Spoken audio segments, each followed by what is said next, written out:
presentation. So yes, I will try to speed up, okay, for the presentation. So first of all, I would like to say thanks to the organizer for managing, for being able to organize this conference, and I'm very pleased to have this opportunity to present our paper in this virtual conference during the difficult times. And then the title of our paper is CEO Inside Day Holdings and Takeover Premium. This is a joint work with my PhD student Di Xiao at Birmingham and Lin Gao from the University of Manchester. So today I'm going through the motivations, the hypotheses, the data methodology, and the empirical results. So regarding the motivations, according to the paper in 2014, we know the CEO date-like conversations are normally refers to as the CEO inside day holdings. Okay, and the conversations include patient benefits and deferred compensations. So they are the obligations of the firm to pay the CEO in the future. So because the inside day holdings are unsecure and unfounded, so very similar to the external creditors, the CEO with higher level of inside day holdings are more exposed to the default risk. So that's why the CEOs with more inside holdings are more care about the long-term survival of their companies instead of the short-run financial performance of their corporations. And if we look at studies in the corporate governance, we know there are some kind of agency conflicts, potential agency conflicts between the corporate managers and the debt holders, because the key objective of corporate managers is to pursue the maximization of the firm value, or we say the shareholders' wealth. So in order to increase the return for their shareholders, the corporate managers are more willing to invest in more risky projects. Okay, so however, this risky taking investments can lead to an increase in the likelihood of default, or we said lead to the increase in the default risk of their corporation. So there's a kind of potential conflict between corporate managers and their debt shareholders. So we said, generally speaking, the CEOs with the high level of insider holdings tend to be more conservative. Okay, so that's why generally speaking, we think the CEO with more inside debt, okay, or we say the inside debt can align the interest between the CEOs and the corporation's debt holders, okay? So in turn, the use of CEO inside debt holdings can mitigate the potential agency costs.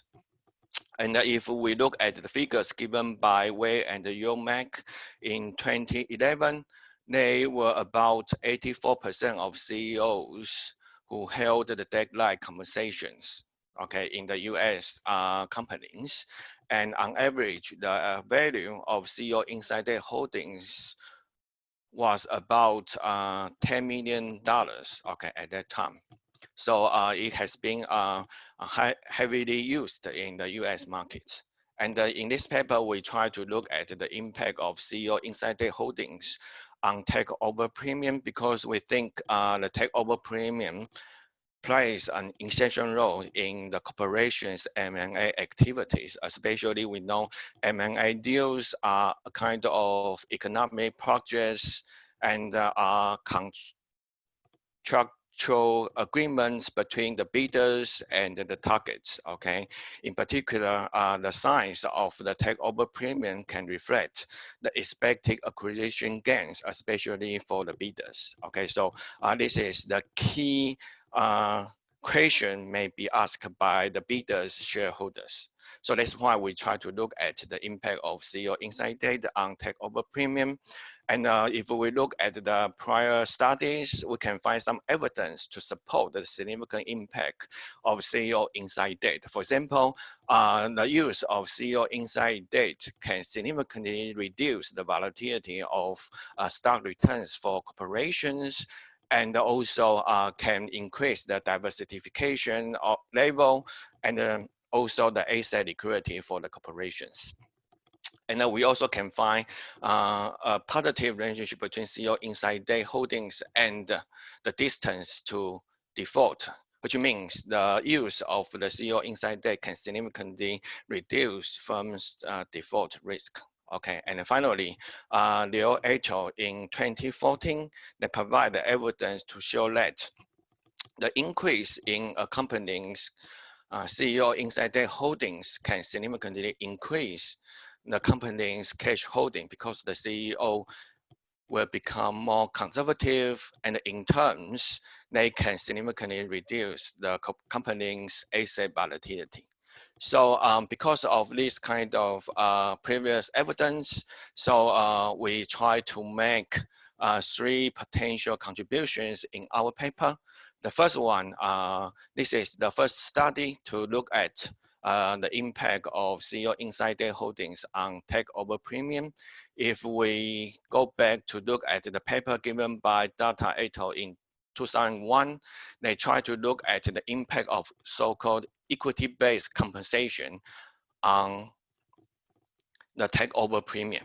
Okay, and then they show there's a kind of a negative relationship, which means the managers with high level of EBC pay would lead to a lower level of takeover premium because they try to lower down the takeover premium in order to increase the shareholders' wealth.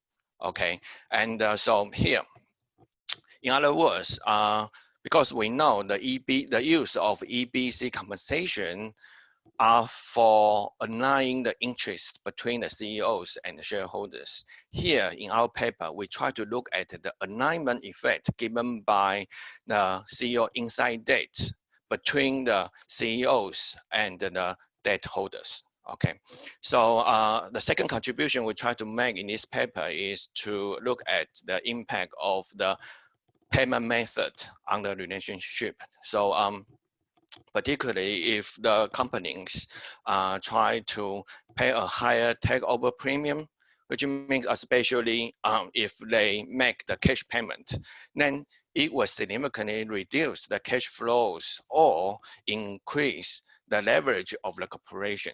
Okay, so we think the cash dominated offers, okay, the cash, especially for the cash dominated offers, the negative relationship between the CEO inside debt holdings and the takeover premium would be more pronounced, or maybe only exist in the cash dominated deals. And finally, the third contribution we try to make is to look at the impact of the credit rating agency on the relationship between CEO inside debt and the takeover premium.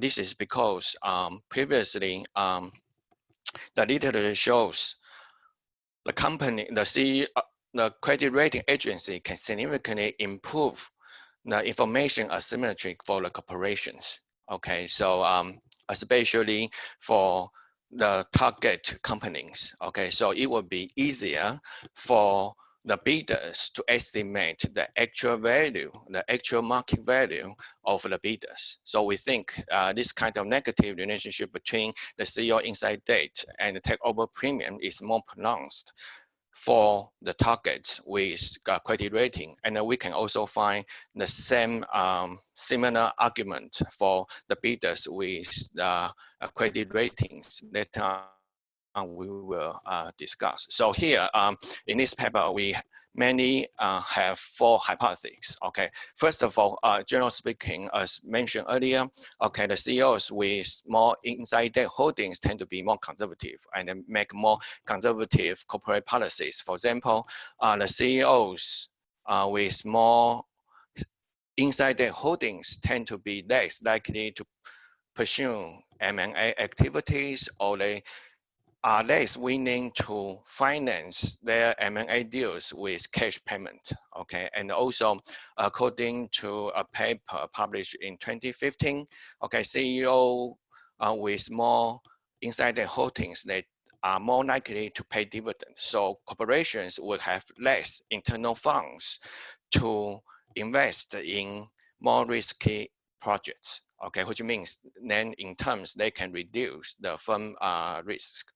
And finally, the corporations with more CEO inside dates, then they tend to have a high level of cash holding, and also consequently, they would reduce the corporation's risk significantly. So for the first hypothesis, we argue the CEOs with higher level of insider holdings tend to pay lower takeover premium, okay?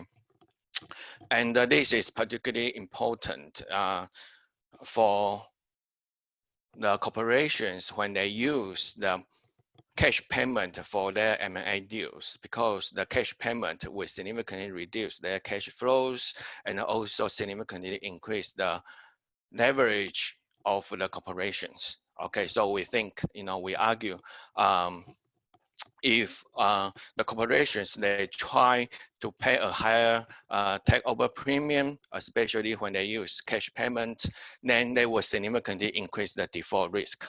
So for the CEOs with higher level of insider holdings, they would even more willing to lower down the takeover premium. So we think, okay, for the second hypothesis, we think the negative relationship between the CEO inside date and takeover premium will be more pronounced for the cash-dominated deals.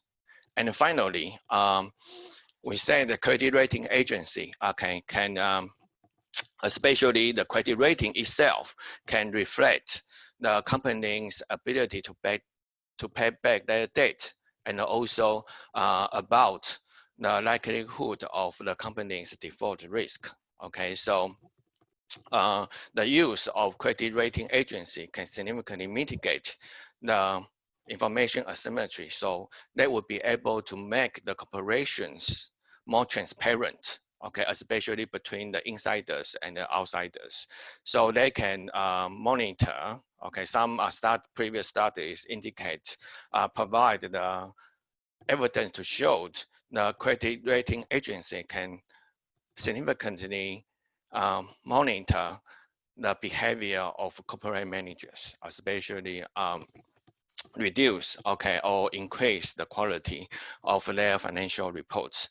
So here, we think for the bidders with the credit ratings, okay, in order to maintain the current level of their credit ratings or even improve their current credit ratings, they will try to pay lower takeover premium, because if they try to pay higher level takeover premium, it will significantly reduce their cash flow or increase their leverage. Okay, so they may face the risk of being downgraded by their credit rating agencies. Okay, so we think the negative relationship between the CEO insider holdings and takeover premium may be more pronounced to the bidders with credit ratings. Okay, and similarly, because of the, we said for the targets, okay, because the credit rating agency can mitigate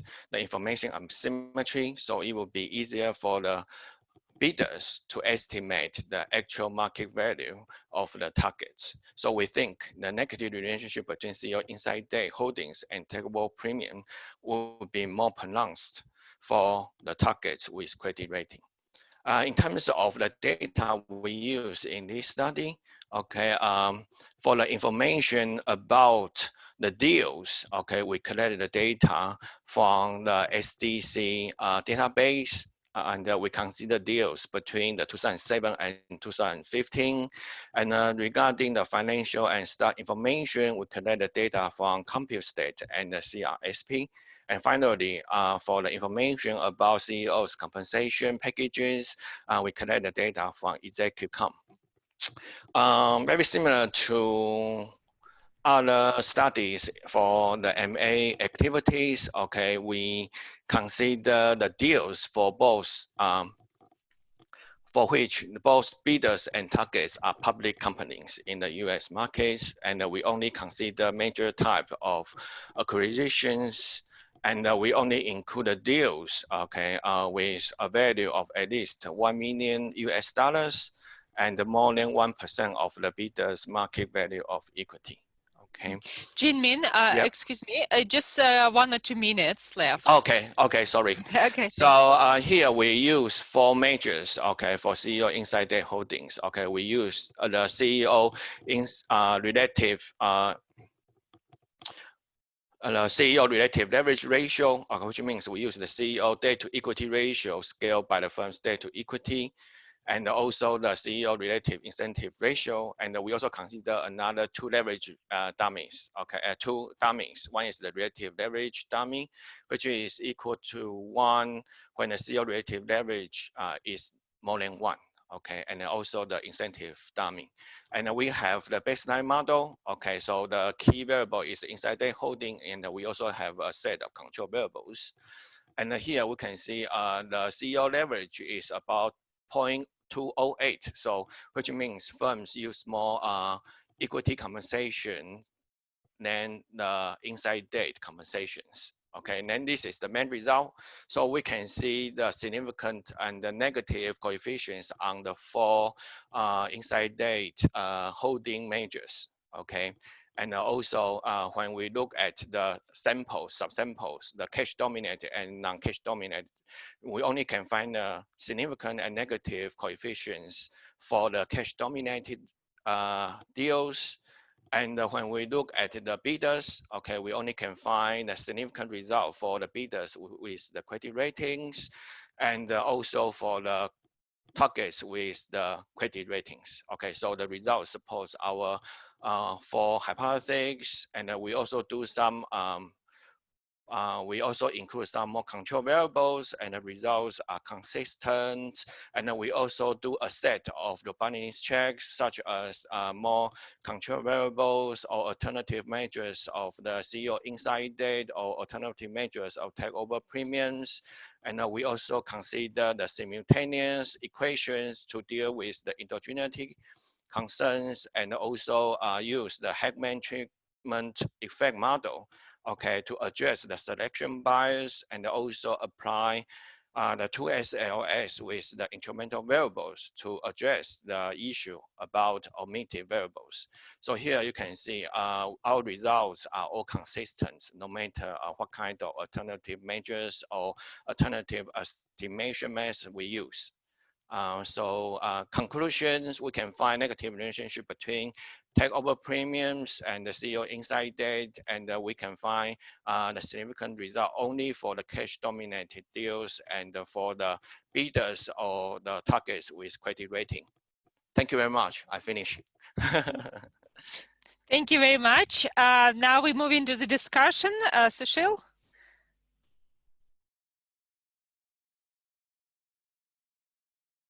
Oh, you're on mute. You need to unmute your mic. Yeah, Jingming, if you can stop sharing your screen so I can start sharing mine, maybe that's why it works.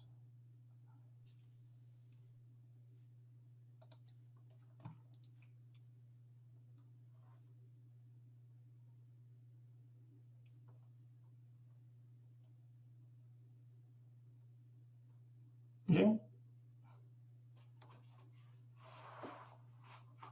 Yes, I'm trying to. Just stop sharing. I think it's red one. I can't find. Let me check. It's on the bottom. I'll just type in Alt S, Alt plus S. Okay, yeah, all good. Great. Yeah.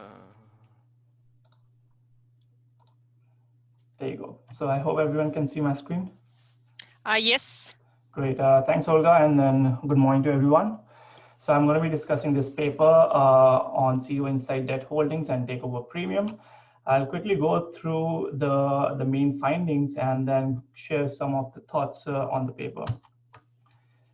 So the paper looks at the effects of CEO inside debt holding on takeover premium. The main hypothesis is that they're expecting a negative association because, as we know, the more debt compensation that CEO holds in his portfolio, the more likely it's that the CEO is more vulnerable to the default risk of the firm, which aligns him somewhat to the debt holders of the firm as well. So to reduce such risk, they are more inclined to pay less premiums in takeovers because overpayment can increase the risk of default.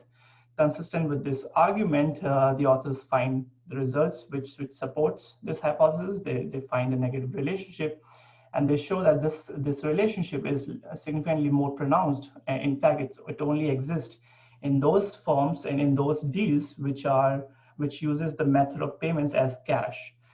And the second observation that they note is that those firms which are credit rated, not only the bidders firm, but also the target firms which are credit rated are significantly those firms where the results are more pronounced. Overall, my observation of the paper is that it's well written. I think it's still the first or second draft, which can be significantly improved, but still very well written, easy to read. And also interesting to discuss. The hypothesis is clear, and the results are in line with the hypothesis. And as Ching just mentioned, they also have done a lot of robustness check, which confirms their main findings. So I think there's a lot of interesting ways where they can go from here. I'll start with the first comment, which is mostly about the positioning of the paper. So I think they are contributing to literature in some ways. One additional contribution of the paper could be the positioning of the paper within the literature, especially on the CEO inside debt. And I see that Jing mentioned a few of the studies where they're looking at the relationship between CEO inside debt and other financial policies, such as cash holdings and dividend policy. I would like to suggest there are a few more papers that they can include in their discussion, especially on pages 2 and pages 3. So there's this paper by Freud and his colleagues on CEO inside debt and debt equity choice. So this paper can be a part of that literature where they're trying to contribute and maybe highlight that this is one of the additional contribution other than the section where they find more pronounced results. One more paper, which I think is different from financial and investment policies, looking at the accounting choices, which also they can mention in this list of the publication or list of these literature, which is building, and they can contribute this, they add to this literature by looking at the takeover premium. So this paper is published in Review of Accounting Studies. And I'm going to come back to this paper because I have a related comment on slide 6. So I think this could be one additional area where they can contribute. The other comment is more about, I think, is about the challenge which I think the paper is facing is because there are few very closely related studies to it. And I think in terms of contribution, they have to distinguish how they contribute in incremental to what the other studies have been showing. And as Jing just mentioned, they built this paper on this study by Fan, which and in the study they're looking at the relationship between M&As, the whole entire process of the M&A, and the CEO inside debt. They find that the CEOs who are holding more inside debt are less likely to engage in M&A investments. So I think if they are contributing, they're building on this paper and they are looking at M&A premiums, I think this discussion needs to be a little bit more strengthening. They have to explain it. Why is it so important to look at the M&A premiums beyond this paper? Plus, based on what they have find in their results, they have to link these results or these findings with their papers, with the papers of Fan. So how does this corroborate with those findings? So I think if they can clarify that or maybe improve this discussion, it's going to strengthen that section. More generally, I think I would like to highlight this paper by Lin, Officer, and Shen, which was published in 2018 in JFQA. And they also look at the relationship between CEO inside debt, which is basically the proxy for manager risk-taking incentives and merger decisions. And they find that the CEOs who are holding more inside debt, they are more likely to conduct M&A acquisitions which are vertical. So they're more likely to be engaging in vertical integration, vertical-based mergers and acquisitions. And in fact, in section G of their paper, which is slightly a small analysis rather than the whole paper, is that they show that CEOs who are holding more inside debt, they actually pay more premium. So it's contrary to the current findings. So I think there needs to be a discussion in this paper where they can differentiate their findings with their finding, and more importantly, the contrary of the results. And if they find why these results, why we get these mixed results through their paper, I think that could be an interesting contribution of this paper. So that's on the contribution side. There are a few suggestions which I think I can make where this paper can build from here, and it's going to be really useful for the literature and make the results a little bit more interesting. So first is to focus on channels. I think the channel results are really interesting, especially the credit rating, where they find that the credit rated firms are the ones that have more pronounced results, pronounced findings, and that's mainly the main selling point of this paper. And I think it's very innovative and very intuitive from the reader's point of view. One more thing which came to my mind is when I was thinking about that, these results also support the view that existence of this credit rating plays an important monitoring role. So these are the creditors, these are rated firms who are monitoring these firms and deciding in some way on takeover premium. So is it the CEO's alignment effect which is playing the role, or is it the monitoring effect which is playing the role, or maybe the CEO inside that and credit rating could be complementary to each other? So that is something which came through my mind, and maybe authors can discuss this a bit in the paper. The second suggestion is to also do analysis on the alternative explanation. So why do CEO inside that have lower premiums? Is it because they are engaging in deals which are very low risk deals, or they can control those deals? Are those deals involved in the firms which are relatively smaller than the acquirer firm? Or is it because the M&A intensity is lower? So these are alternative explanations which could explain why they see this negative relationship. So a little bit extra analysis on this would be really useful. Coming back to the point on the paper of CEO inside that and financial reporting quality, like what they did in the credit rating channel, because the main explanation over there is that the credit rating channel reduces the information asymmetry and gives more clarity to do this M&A, and they pay less premium in those deals. So from reducing the information symmetry, one important channel that they can also look at the financial reporting quality of target firms. So if the target firms have better quality of financial reporting, it helps the CEOs and makes them more confident because there's less information gap, and that reduces the default risk. Maybe that would be an alternative channel through which they would be more inclined to do these M&As and pay lower premium. Similarly, they can also look at the financial reporting quality of acquirer firm, which again can also reduce information symmetry. So this could be an additional channel in addition to the credit rating channel.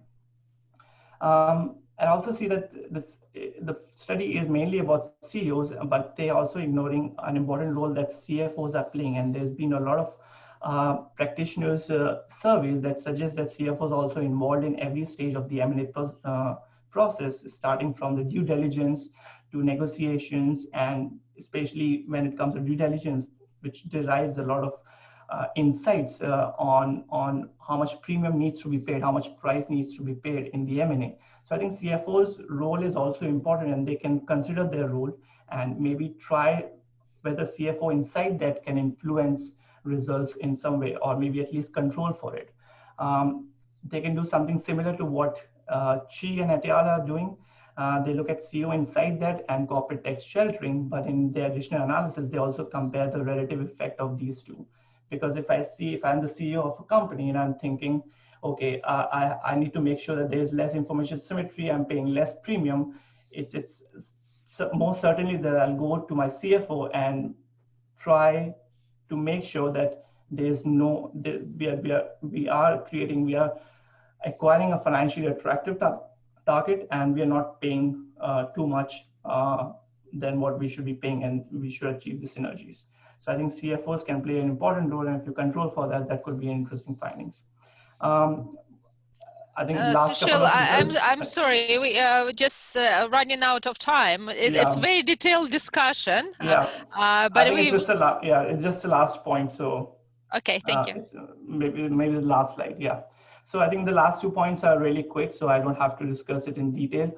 The last point is that you can also control for CEO age, because an alternative explanation to CEO inside debt effect on takeover premium could be the career horizon effect might be driving it. So if you control for CEO age, both in the main results and also in your additional analysis, that is simultaneity equations, that would solve that problem of the alternative explanations. And then I have some suggestions on an exogenous variations that you can use and use it as to solve the problem of endogeneity.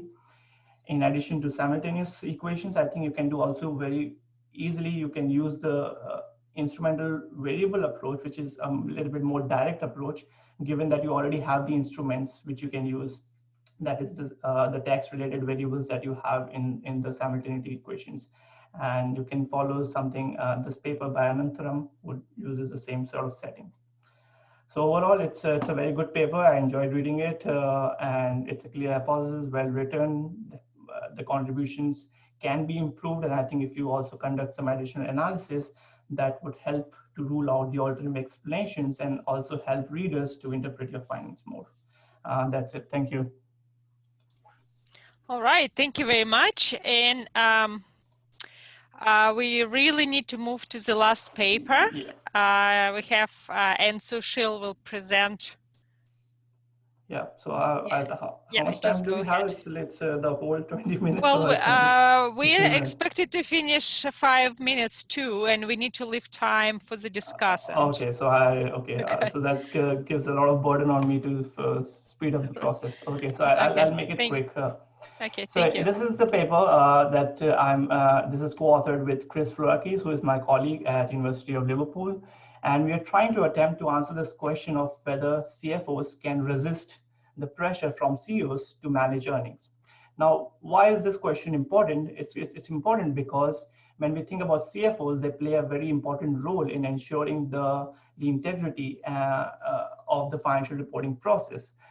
Also together with the other chain of actors such as auditors and board of directors.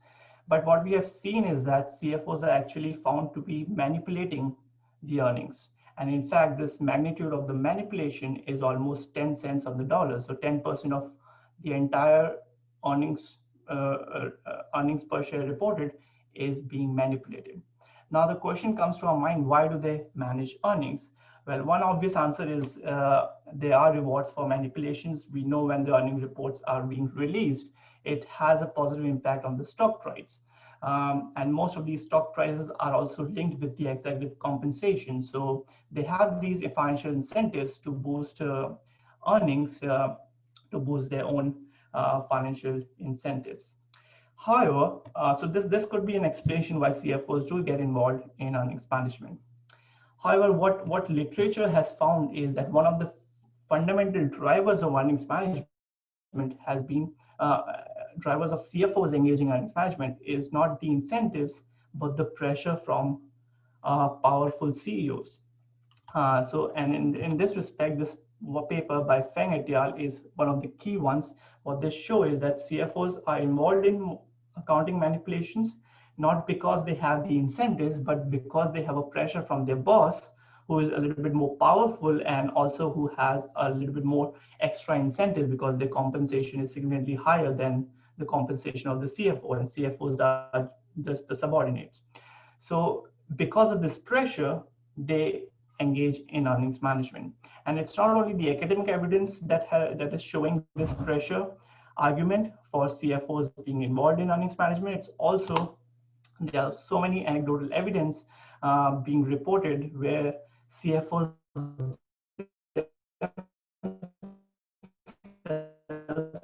has testified that they were being pressured by the CEO of accounting fraud, that CEOs were the one who were the instigator rather than the CFOs. CFOs were engaged in some way because it's their responsibility to make sure the fairness of the financial reporting, but the instigator has always been, in some cases, powerful CEOs.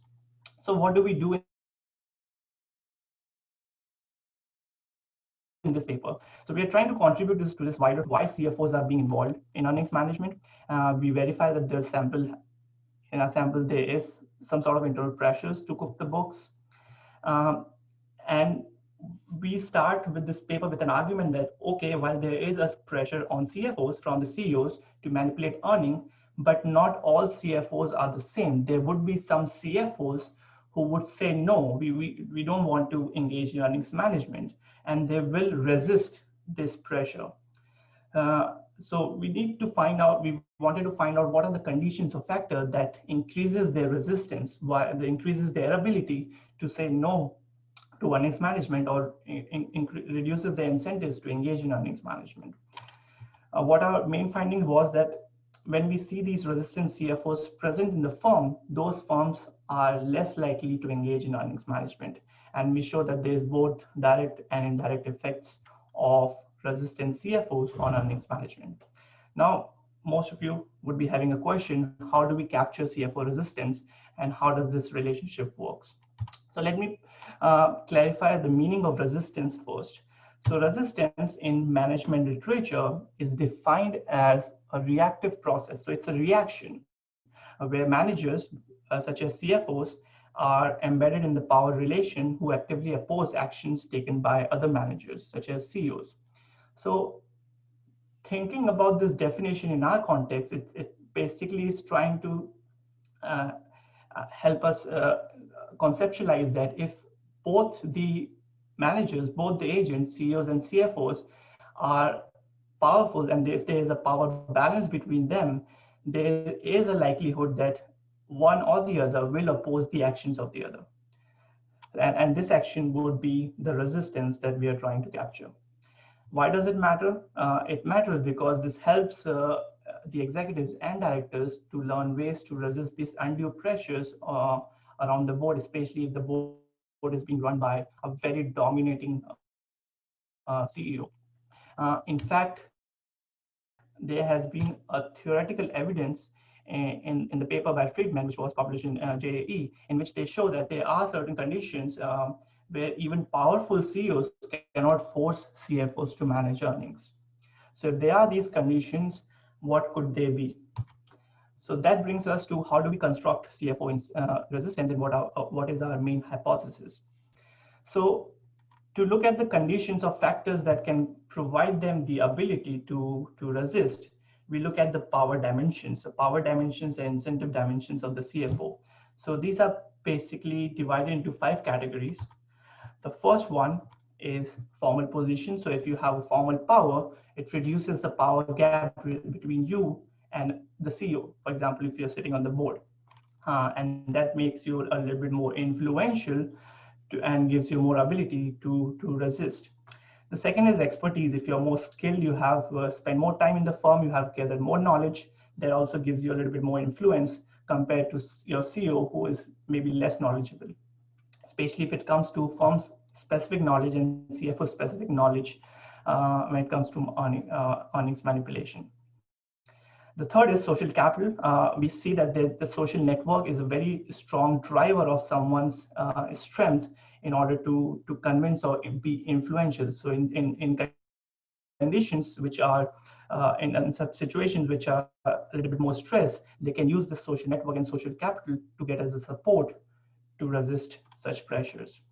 The fourth one is reputation. Of course, if you are a very reputed CFO in the industry, you're less reliant on your CEO for career advancement. So if your CEO is threatening you that if you don't manage earnings, if you don't manage earnings, if you don't collude, if you don't do, as I say, if you're not my yes man, then I might not give you promotions, I might not give you increments in your compensation. So if you are already very reputed outside the firm, you know that you're not less reliant for your career advancements on the CEO. That makes you more independent in the firm, and that's how you get your more ability to resist the pressures.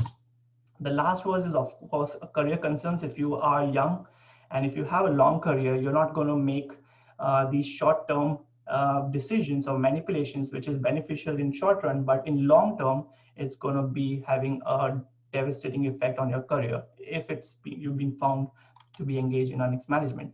So combining these factors, to measure all these 5 factors, we borrow from the literature the proxies that can capture these dimensions. And the proxies are around 9 proxies that we use to capture all these dimensions.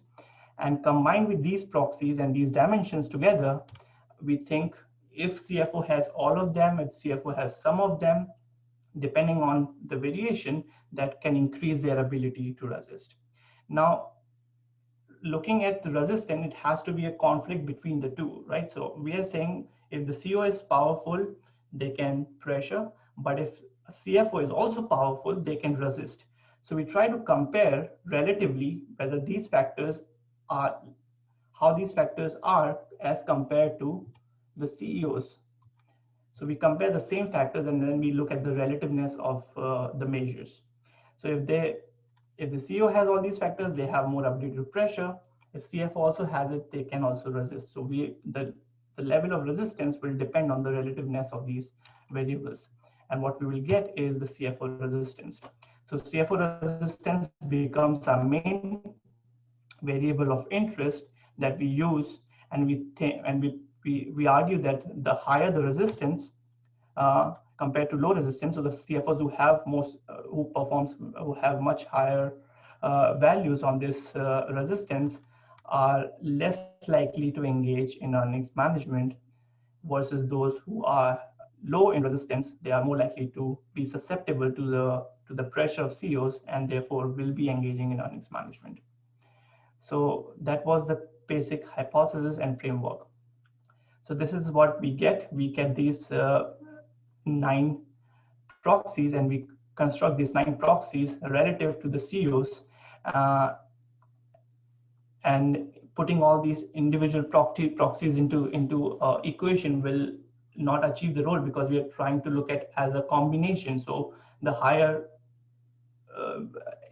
characteristics you have, the more resistance you will have. So what we do is we try to combine them together, and that's how we come up with our main variable, which is an index of CFO resistance. How do we measure this index? We build these 9 proxies. We convert the ones which are in ratio into dummy variables, and we sum them up. That's one way of measuring the index. The alternative measure that we use is by using a principal comfort analysis, which is a variable reduction process. So we put all these variables into that in that PCA, and that gives us one particular variable, which is a combination of these factors. And that index explains the resistance. So higher the index, the higher the resistance, the lower the index, the least that they will be able to resist. So we use this measure. On the data side, most of the measures that we have for CFO resistance comes from Bodex, and the other variables, financial audit variables, some of the components from the analyst consensus earnings forecast come from IBIS. So all standard databases that being used by prior literature, we get the information from that databases. And most importantly, the setting that we are using is a UK setting. I'm not going to explain in detail what is the motivation, but to simply say, we see that in UK, CFOs are a little bit more influential as compared to CFOs in the United States. And I'll give you an example using the board, the number of CFOs who sits on the board of directors. The main measure of earnings management that we use is one of the most commonly used, that's modified Jones model. We adjust it with the operating performance that's recommended by Kothari 2005. So that's our main measure of discretionary accruals that we use as a proxy of earnings management. So higher the discretionary accruals, the more likely that the firms will be engaging in earnings management. So looking at the main descriptive statistics, I'm already showing the statistics regarding the CFO resistance component. And to give you an example, we find that CFOs in the UK, 81% of the CFOs in our sample are already present on the board. So if the CEO is on the board, CFO is also on the board. That reduces the power gap between these two individuals, and CFOs now can also interact with board members, build relationships, can influence decisions, and certainly speak in short, in few words, it's like increasing their influence in the firm if you are already on the board. Now this 81% is significantly higher as compared to US. In US, what we see that CFOs are only present on board in 10% of the sample, or maybe according to a few studies, 12% of the sample. So that's a significant difference. So in UK, this suggests that CFOs are a little bit more influential. So we think that CFOs might have more impact on resisting the pressure. Yeah. So Cheryl, will you be able to finish in a couple of minutes so we have time for the discussion? Sure. Thank you. So I'll move on to the main results. The results are straightforward. We are expecting a negative relationship, and that's what we find. We do various specifications with different control variables and form fixed effects. And that's the direct effect. And as I said, we also find an indirect effect. So we look at conditions under which CEOs and the powerful CEOs will be more likely to pressure CFOs. So one condition could be that they have higher incentives. So obviously, when we see that there's higher incentives, they are more likely to engage in earnings management.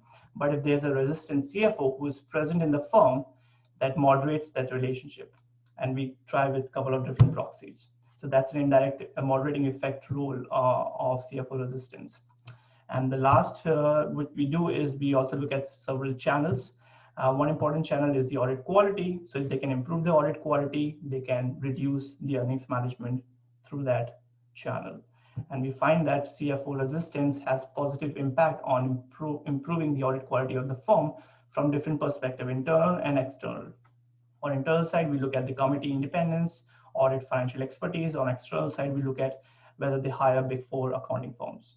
And overall, we also combine them together to create a proxy of overall audit committee quality, audit quality. And we find that all these specifications positively impacting the channel of audit committee, which we can predict is a link between CFO resistance and earnings management. Last, of course, endogeneity is a big issue in this literature. So we do a lot of robustness check with IV, difference in difference, propensity score. We also look at alternative measures of earnings management, and we construct alternative proxies of CFO resistance. To summarize, we examine how CFOs affects earnings management in the UK. We find that there's evidence that internal CEOs pressure CFOs to engage in earnings management practices, but not all CFOs are the same. Some are resistant, some are not resistant. And we find that the ones who are resistant are less likely to engage in earnings management. We find both direct effect and indirect effect, and we think that it has policy implications, especially if you see that there are more CFOs present on the board of FTSE, London Stock Exchange listed companies.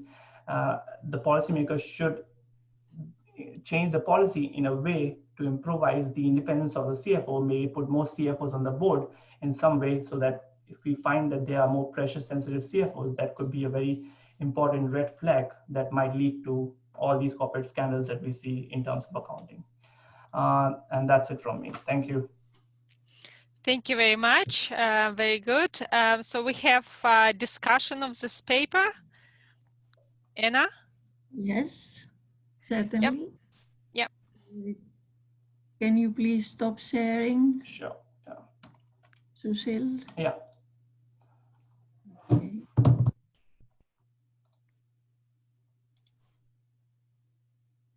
All right. I enjoyed tremendously reading this paper. I believe it adds value to the literature. I'd just like to start with a couple of surveys on the CFO-CEO relationship. Korn Ferry survey of 321 chief financial officers, heads of finance, shows that a strong working relationship with their company CEO and board of directors is critical to achievement and career longevity. The 2017 CEO Pulse survey found that the CFO's strong working relationship with their company CEO is critical to achievement and career longevity. When asked why a CFO would voluntarily leave his or her position, more than half of respondents said the top reason is a poor working relationship with the CEO, and 41% said not working well with the board and the CEO is the top reason a company would ask a CEO to leave. Recently, Russell Reynolds surveyed more than 100 CFOs at leading US companies.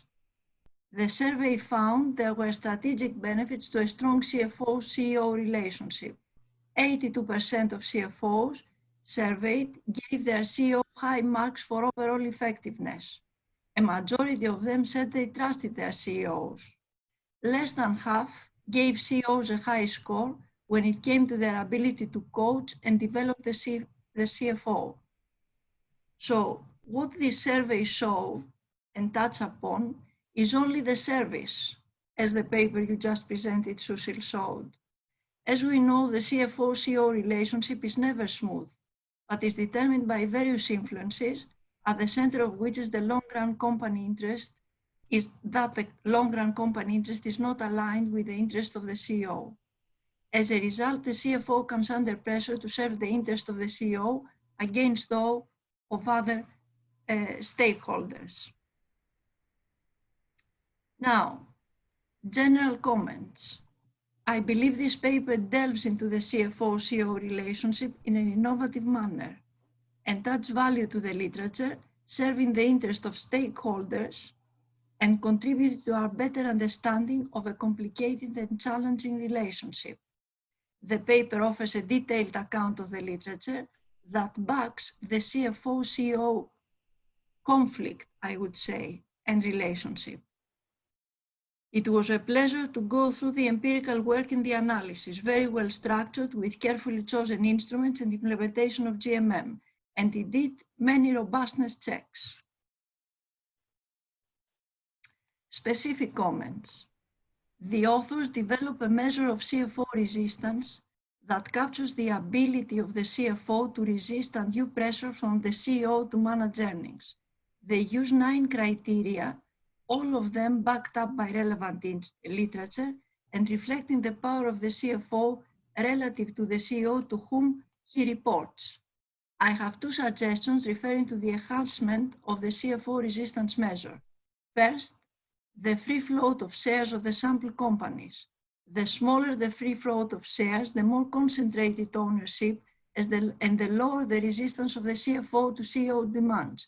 Perhaps this is another way of deriving the result of the paper that CEOs with strong incentives, family business and dominant shareholders might come into it, are more likely to manage earnings, and this effect is significantly less pronounced in the presence of resistant CFOs.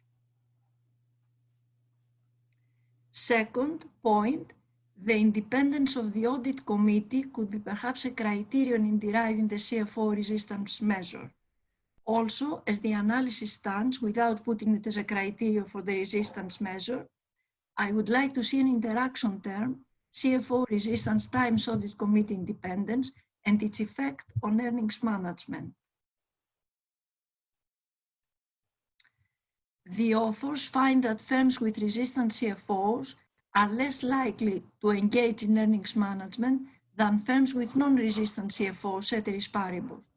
I suggest that the authors should show what percentage of the sample firms practice earnings management and what percentage do not. Then 2 groups could be constructed, one with earnings management and the other without, and perhaps the analysis could be repeated to see the effect of the CFO resistance measure and also the other characteristics that each group shares or differs among the 2 groups. i.e. indicative corporate governance variables and their effect. Thank you very much. Yeah. Thanks, Anna. Thank you very much. We have 1 or 2 minutes if anybody wants to make any comments or responses to discussants.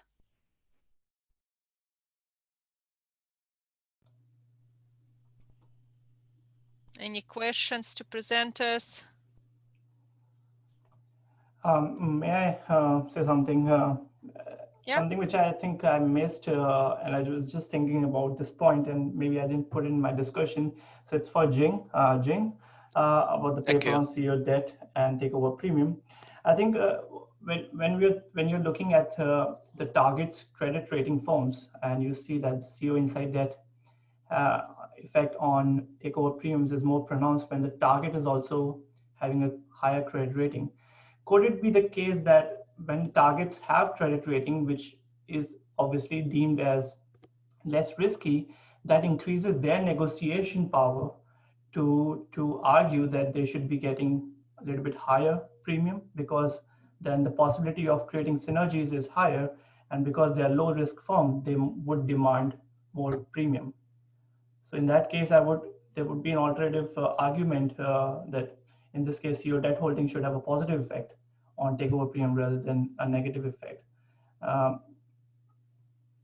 Okay, yeah, I think that is very interesting. And actually, we already tried the tests for the synergy hypothesis, and our results showed insignificant result, which means the lower premium, takeover premium, is not because of the synergy strategy. Yeah, but it is very useful comment. Yeah, and would you mind if you can email me your comments as well? Yeah, sure. Yeah, that I would be will. great. Yeah. I've just seen your messages, so I'll email you soon. All right. Thank you very Thank you. much. Thanks. Okay. Well, thank you, everybody. Thank you all the presenters and discussants. I believe the new session will be started in this room in a minute or so. So thank you, everybody. Yeah, Thanks, thank you. Olga. Thank you. Bye, everyone.